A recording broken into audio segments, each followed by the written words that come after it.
Now we will move on to two scholars here doing a presentation. First, we have Walter Delrio. He is a professor of history at the National University of Rio Negro. He is the author of Memorias de Expropiación, Sometimiento e Incorporación Indígena en la Patagonia. And we also have Pilar Pérez. She is also a professor of history at the National University of Rio Negro.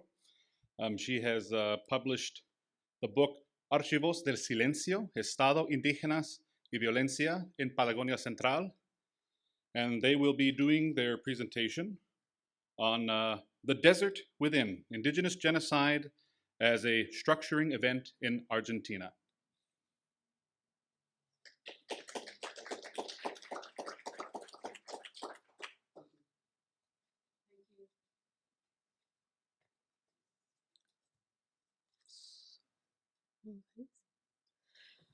Okay, hello, good morning. We would like to thank you very much, the organizers here, Martha especially, for having us here. And well, here we go. So, on October 4th, just a couple of weeks ago, a unified command of armed forces entered the territory of a Mapuche community with the secret command to execute an eviction, as you can see in the pictures.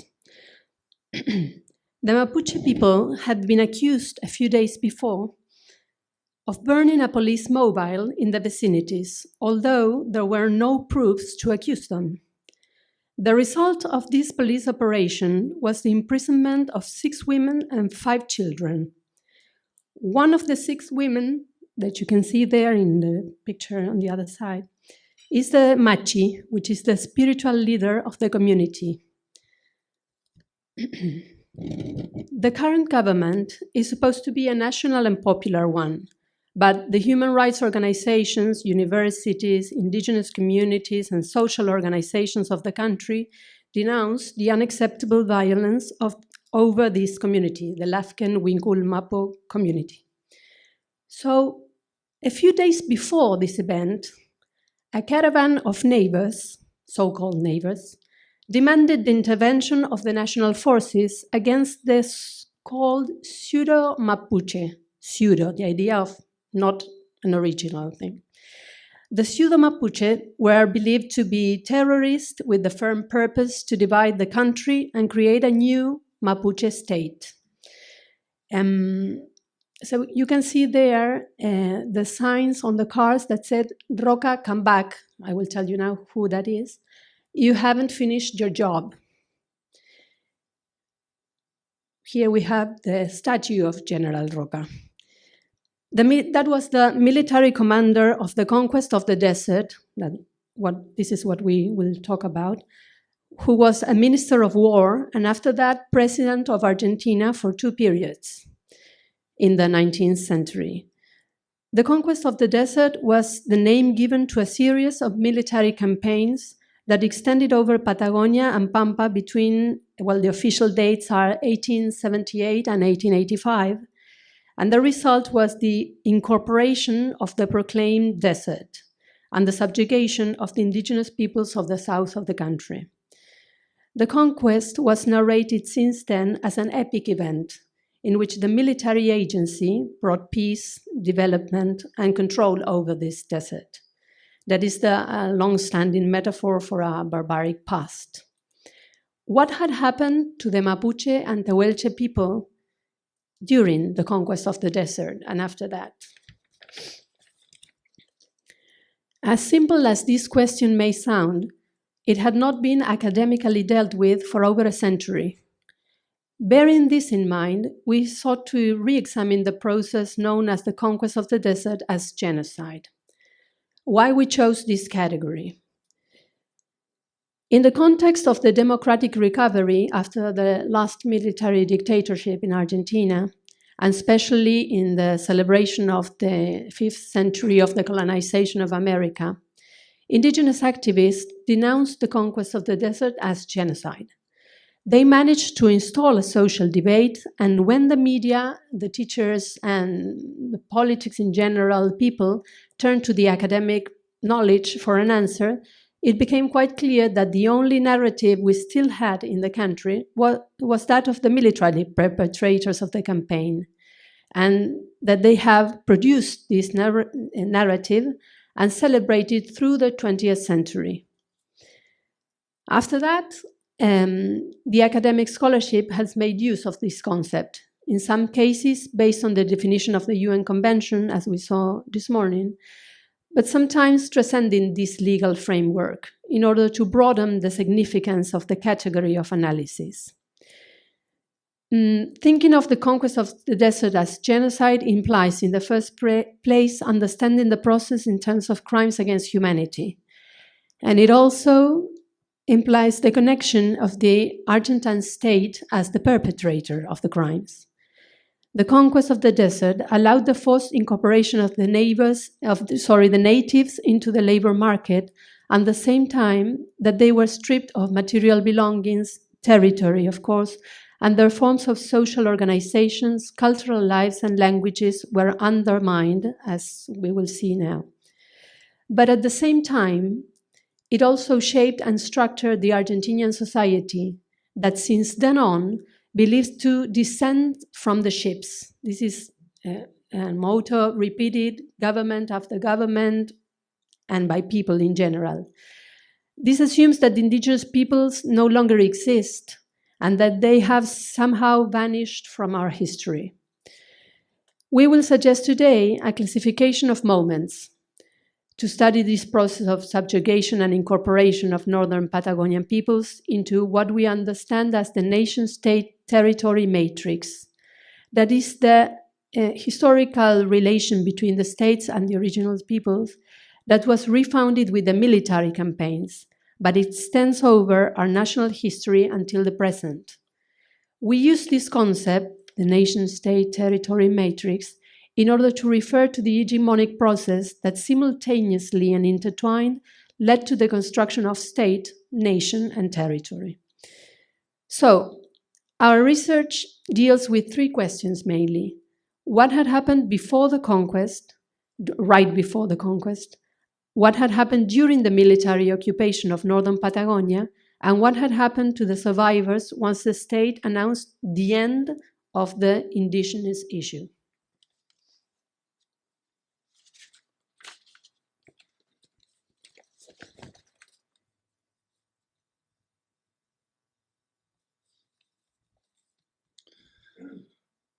Well, we propose three moments. The first one, we consider the 1870s as a key decade to analyze the manufacturing of an internal other in connection with the Indio Malonero from the desert stereotype.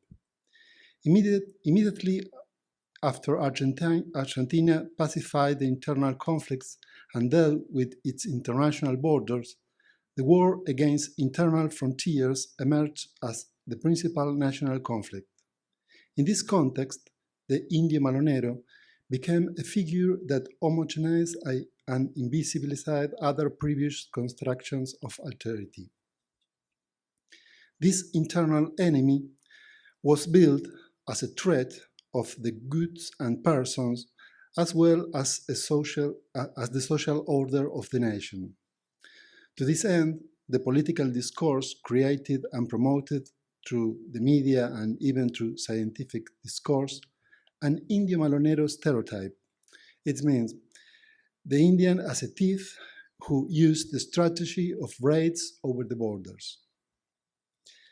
The monstrosity of the other consists in its identification with the generated races by crossbreeding, by forming bands of thieves, by not obeying any law, and because there were foreigners coming from Chile. This construction of the enemy enabled the Argentine government to erase and ignore 3 centuries of diplomatic, political, and economic relations between Hispanics, Creoles, and indigenous peoples. These relations had implied agreements and treaties that explicitly recognized the indigenous socio-political units and their territories. The Indio Malonero was depicted and reproduced over and over through art, literature, and the press. The Indio Malonero was a sacrificial being following Agamben terms and needed to be eliminated in order to defend the goods and lives of Argentine society, as well as to protect national integrity. Intellectual and political elites debated the particularities and consequences of the physical, social, and cultural disappearance of the Indians. Despite the existence of multiple proposals, the idea of extinction prevailed. Even within this discourse, the official criterion avoided naming Indians as nations, betraying every treaty and parliament agreed until that point. They were no longer considered societies or peoples. Secondly, we identify a moment of open violence that began with the military campaigns of 1878 and lasted until 1888, it meant the end of the concentration camps. The military campaigns unleashed massive violence against families, women, children, and elders. With these actions, the military expected the voluntary surrender of indigenous forces. By this logic, the cruel measures created terror, which was spread all over the territory, even where the troops did not reach. The army officials were fully conscious that, first, they ignored the majority of the territory, and second, they could not reach the whole of Patagonia. The military campaigns implied not only the advance of troops across Patagonia territory, but the installation of forts along the Negro and Neuquén rivers, as you can see in this map. These forts, which varied in size, lodged the indigenous prisoners surrendered to the army voluntarily or by force. The Indians were detained in these camps because, not because of any crime they had committed, but because they were Indios, because they were Indians. Although the campaigns were officially ended by 1885, we find camps supported by the state until 1888. These camps were the base from which at least 10,000 Indians were deported. Men, women, and children were transported on demand to the economic, growing agricultural centers and the city of Buenos Aires. Many men were sent to work in slavery-like conditions in the sugar cane and grape harvest in Tucumán and Mendoza provinces. Young men were also made to join the army with mandatory service terms of at least 6 years. Many families were also deported to Martín García Island, the big concentration camp in Argentina. Women and children were mostly delivered to the cities in order to work as domestic servants. Children were separated from their families, distributed, and renamed. The dismemberment of families would guarantee their coming to civilization. The indigenous social memory remembers these episodes of loss, subjugation, hunger, social dismantling, imprisonment, massive deportation, torture, death, and the division of the family. Third, we refer to the construction of a new society. After the concentration camps, deportation, relocation, and distribution of people across Argentina, Patagonia was rebuilt as a new society called the National Territories. This society grew upon a successful genocide, not because indigenous people were wholly eliminated, but because the new society excluded them from full citizenship and the national imagination. The survivors within the Patagonia were left without land and were discriminated. Their ceremonies were controlled and interfered by local forces such as the police. The use of indigenous language was attacked through schools and institutions that forbade its use in different ways. The multiple forms of discrimination led most people to deny or hide their indigenous identity. To avoid discrimination, the transmission of knowledge and culture was fragmented or silenced to the following generations. Meanwhile, the narrative of the conquest of the desert were immortalized in the daily geography of Argentina. Equestrian monuments, toponymy, names given to squares, streets, routes, and cities have served over the time to fix this hegemonic narrative. The last military dictatorship carried out a colossal commemoration of the campaigns of the desert, with a series of activities that included the creation of commemorative coins, military parades, school events, horseback ridings, and a massive history conference in honor to the so-called Epic of the Desert in the city of General Roca, Rio Negro province.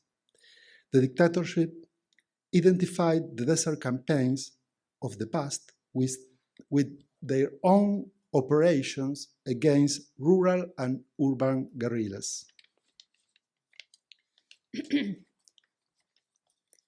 We chose the concept of genocide because it helped us bridge and understand the relationship between the subjugation and incorporation of the indigenous populations in the 19th century and the construction of the resulting social orders that continues until today. In this sense, we understand the genocidal process to be successful. The Argentinians understand that the indigenous issue is a part of their past, a past with no time and no historicity, like the picture we saw of Rugendas. The naturalized common sense also understand that the indigenous issue is a foreign problem that in some way shows the interests of the Chilean state, for example, over Patagonia. But deeper, the Argentinians believe that the indigenous issue may drive us back to savagery, to the division of the nation, and to the return of the desert. This powerful image that may be translated as barbarism, anti-modernism, wilderness, and against the constitution of the nation, the national state itself. That is to say, we understand the conquest of the desert not as an isolated and violent event, but an event that provides the structuring logic of the Argentinian society since then on. The concept implies genocide, as we have stated, a crime against humanity. We have shown that the entries in Article 2, as Professor shown before, of the UN Convention are fully met during the military occupation of northern Patagonia. But the conquest of the desert also, these violence events were not only a means to destroy the indigenous society as a socio-political organization or to concentrate political and economic power, which it did, but also a means to structuring a new society, and this is what we want to focus on. The control of territory and land was undoubtedly one of the primary aims of the military campaigns. If we examine the policies over land, the laws of colonization, the projects, and the implementation, we can better understand how they have constructed and organized a desirable population to the Argentinian nation under a racialized criteria. The map of lands distribution reveals that the most productive parcels of land were massively spread and for free soon after the military occupations. For example, The first to receive land and titles were the land companies, such as the Argentine Southern Land Company, a British-owned company. By contrast, the indigenous families who survived the campaigns had to wait several years and establish multiple means of organization, agency, and strategies in order to guarantee even a precarious access to land. Precarious tenancy has also been one of the principal means of expelling indigenous peoples from the land through the 20th century. And on the one hand, this led to the concentration of land, as we can see in the first map, especially for foreigners, not Argentinians. Well, we can discuss that afterwards. On the other hand, the people evicted from the land add to a growing impoverished populations of the Patagonian cities. Soon after the campaigns were over, the indigenous issue vanished from the national agenda and the media, even though, for example, the military campaigns of the north of the country were only beginning at that moment. However, the indigenous population that remained within the national territories of the south were regarded by the state as a problem of security. Therefore, an array of policies and security measures were created to control potential crises. Regular and special police forces were responsible for attacks, evictions, kidnappings, and different kinds of physical abuses against indigenous peoples across the 20th century. Some of these attacks were eventually reported to the authorities, but mostly they became a natural modus operandi against the Indios. The persistence of violence is still part of the memories within the Mapuche and Tehuelche communities, as well as a recurrent menace for the natives, as we saw earlier. Although they were the ones accused of being a threat because of their poverty, their cultural practices, or just because they were Indios, the Indio Malonero from the desert, that is the raider from the desert, as a menace, is a long-standing stereotype. It not only justified the military occupation in the past, but it has been since then crystallized through it. So, as we saw at the beginning. One last thing I wanted to mention is that this silence past that we are dealing now for the past decade has turned in recent years for the society, the media, the politics of the 21st century as an active militant action of denial. It hadn't been denied before. It was silenced before. Now we have an active denial on it. So that's it, because he will kill me. Okay. Thank you. Yeah, very good, very good. Thank you, and now we'll open it up for 15 minutes of questions.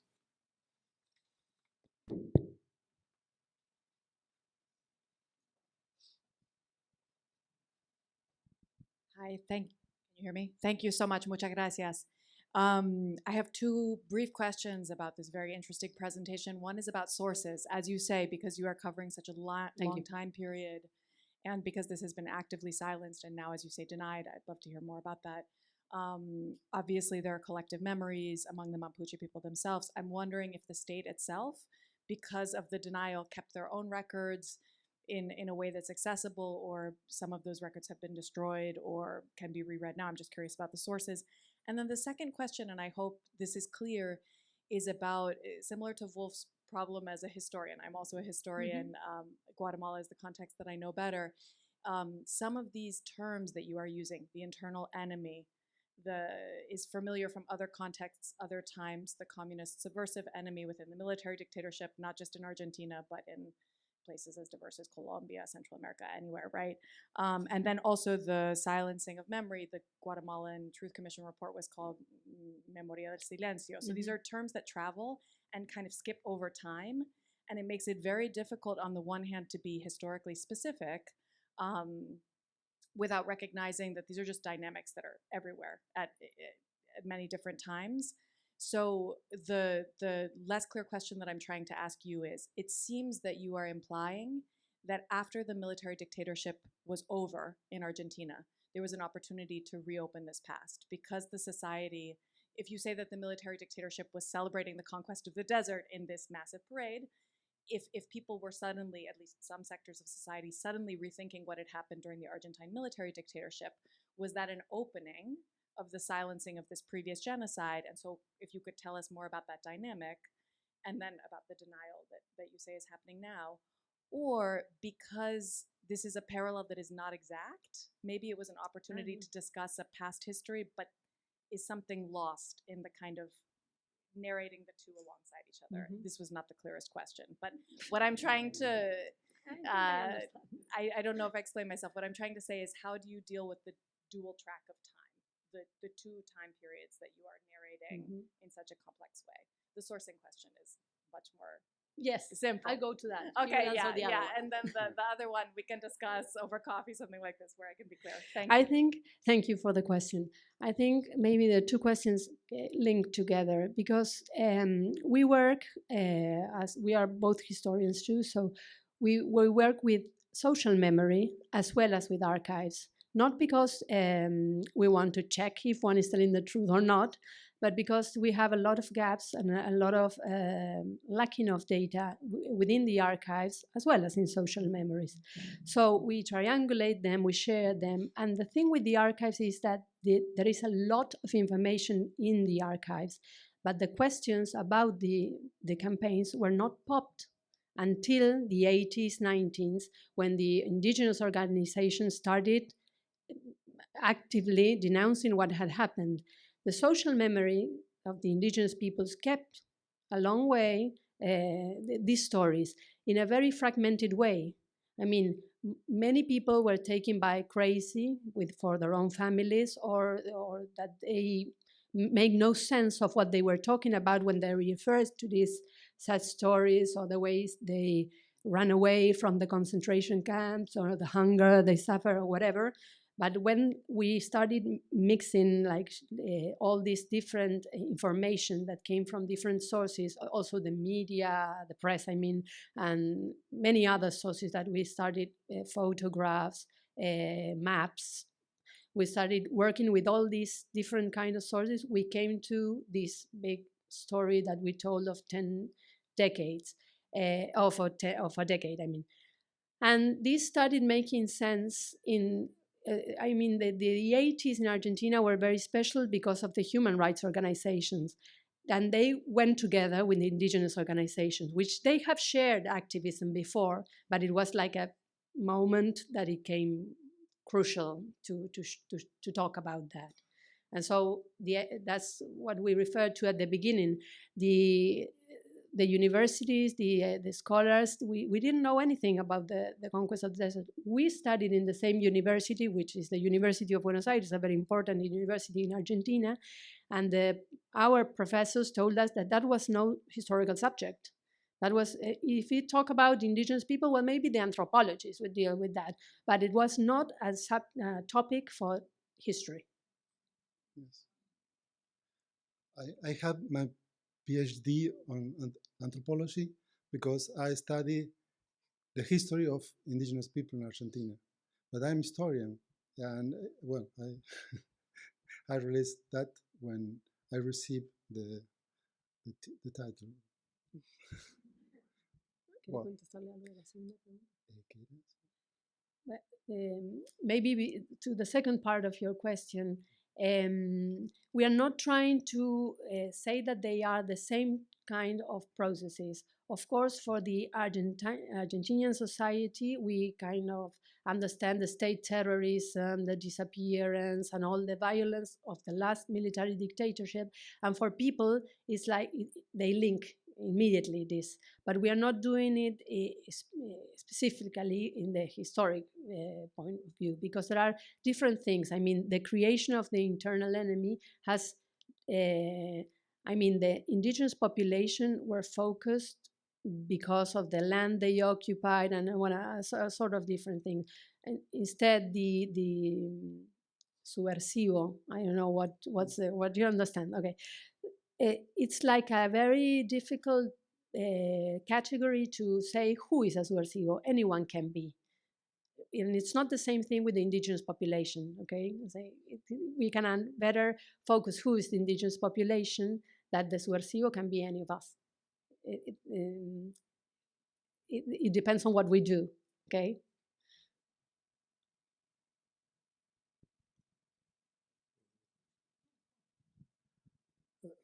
Thank you for your presentation, and I have a couple questions I wanted to ask. ¿Cuántas personas indígenas viven en Argentina ahorita? We have a gap there because the census, the national census that is done over for a decade, has not popped the question until the 2002 census. It was the first time the Argentinians asked the population if anybody self-recognized as an indigenous person. And it was very hard to do this because obviously most indigenous persons didn't want to assume publicly that they were indigenous. So of course there were the activists and all that, they obviously said they were, but most of people do not do it yet. So it's a very difficult figure. No, the reason I asked is there was a time I met some people from Argentina. They said there were no Indians there. That's what the common Argentinian would say. Yeah, that's exactly what they said. And I said some other things to them, but yeah, and their activism is not just in Argentina, but it's also in Chile too, right? Yes. And what we are seeing now, that's what we started with in this paper, is that the practice that the Chilean state has over the Mapuche people are now being shared by the Argentinians, like accusing them of terrorism. That's the thing. Okay, thank you.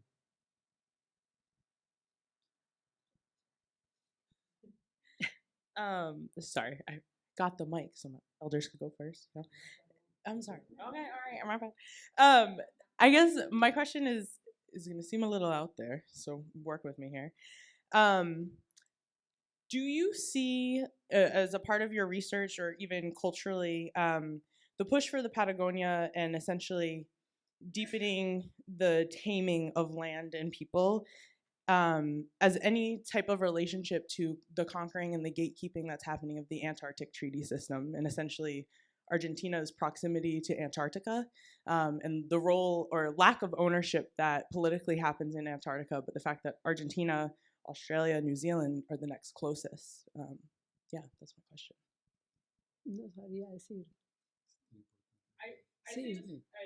a friend in Buenos Aires who, although her family will not identify as indigenous, her great-grandmother did.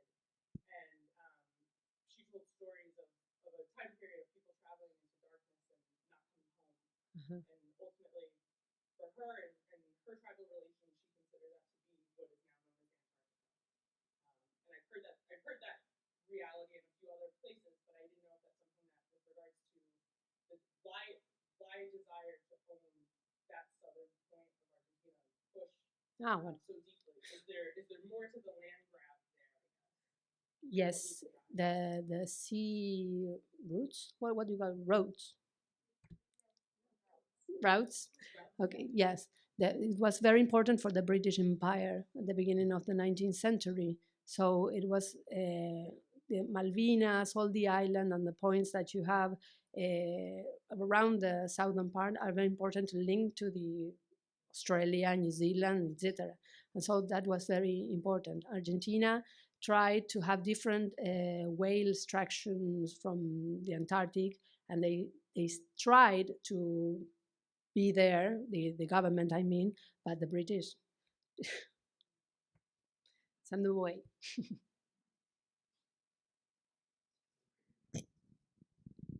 Thank you for your presentation, and I'm sorry that I'm taking it in a very different direction.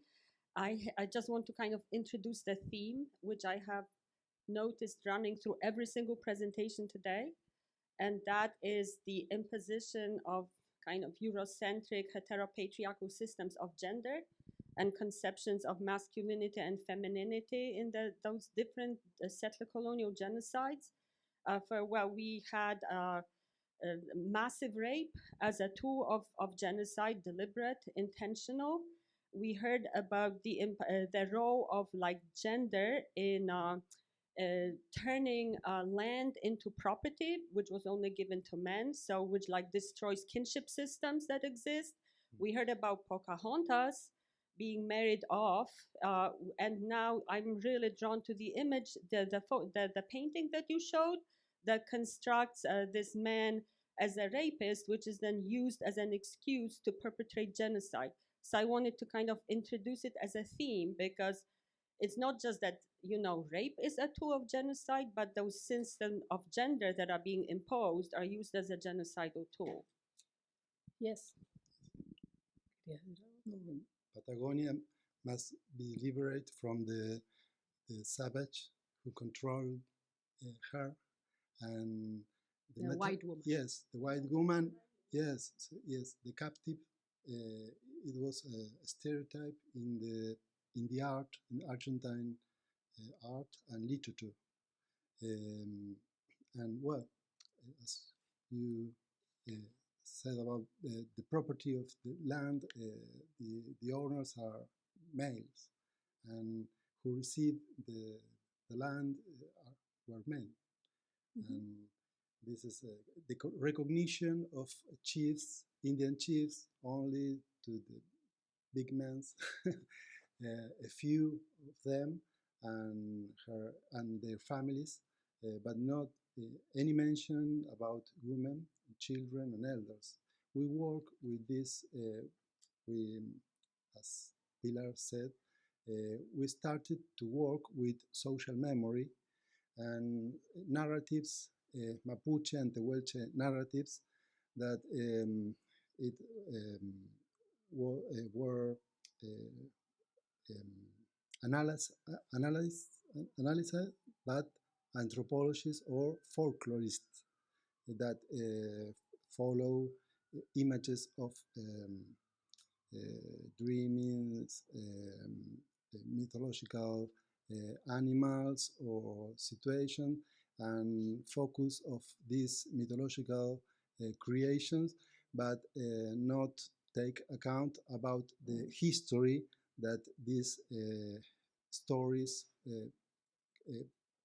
could, yes, have, because they speak about the loss, the loss of families, relationships, territory, and the connection with the natural forces and the spirits. Well, we started with these histories and began to reconstruct the deportation system, the relocation, and these losses of family groups and relation between children and parents. That's where we're going to have to end it. I know there were a few more questions, but yes, we are. Thank you. Thank you so much. That was really insightful.